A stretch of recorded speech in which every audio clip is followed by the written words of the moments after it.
Hosting. Problems with bad hosting. There are a ton of unreliable hosts on the web.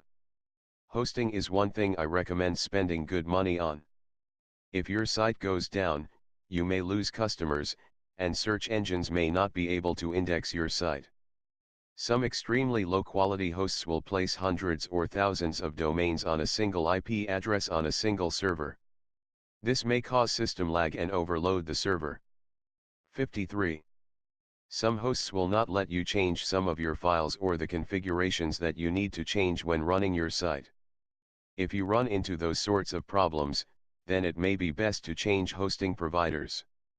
Less common hosting problems. It is not common, but some hosts may be configured incorrectly with the wrong clock time or may be sending DNS errors that prevent your site from being indexed. You can use a server header checker to ensure that your clock time is not way off, like months or years, that your home page provides a 200 code, and that non-existent pages provide a 404 error code. You also can use WebBug or the Firefox Live HTTP Headers extension to check your HTTP headers. See the references section at the end of this chapter for a list of online tools. Some hosts also improperly configure servers or place spammy subdomains on sites. Be careful if you use a host like iPowerWeb, as some of their clients notice spammy subdomains that would appear out of nowhere. Search engines may penalize your site for this sort of activity. That is yet another reason to go with a reputable host. Recommended hosts. Most of my good sites are hosted by Dreamhost or Pair. Both have provided me with reliable hosting and responsive customer service. Dreamhost allows you to host unlimited domains on a single account for $7.95 a month. Pair costs a bit more for their developer account, but it allows you to host sites on different IP addresses, and I have never had any issues with Pair. Dedicated versus shared hosting. I have found shared hosting to work well for me, although some people recommend using dedicated hosting, which is typically far more expensive. Shared hosting places many domain names on the same IP address and same server, whereas dedicated servers allow you to place just your stuff on a server. Search engines such as Google usually place spam penalties on domain names, not IP addresses. Although it does happen, rarely does a hosting network get penalized.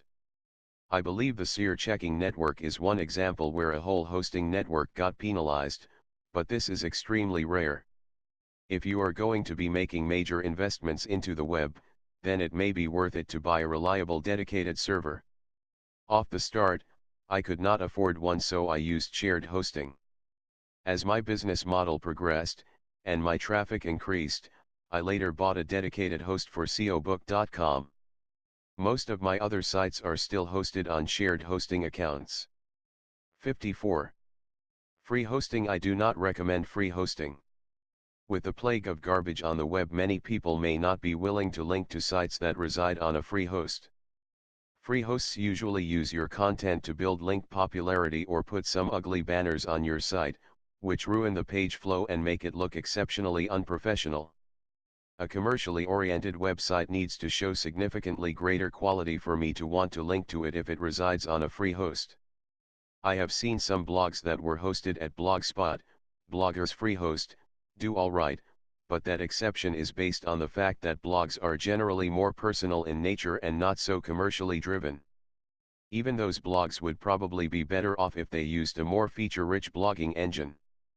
Plus, if they ever want to move their site, it is hard to consolidate the link popularity they built up if all those links point at a Blogspot location. If you create a subdomain from a free site and eventually want to move your site, it may be hard to move some of that link popularity, and aged domain trust you developed, to the new location. Cheap hosting. There are many risks with bad, cheap hosting, but decent, cheap hosting of secondary type sites can help diversify your business model and lessen the risk if your main site goes down. One cheap host I have used is 3.75 hosting. Once I renewed my credit card and forgot to give them my changed credit card details, and my sites immediately went down without warning. That is just one example of the type of things you can expect from cheap hosting providers. If you are unsure how reliable your host is, you may want to use a tracking service such as Internet Seer. Host in your country. Many major search engines give sites a relevancy boost if they are hosted in the same location as the local search market.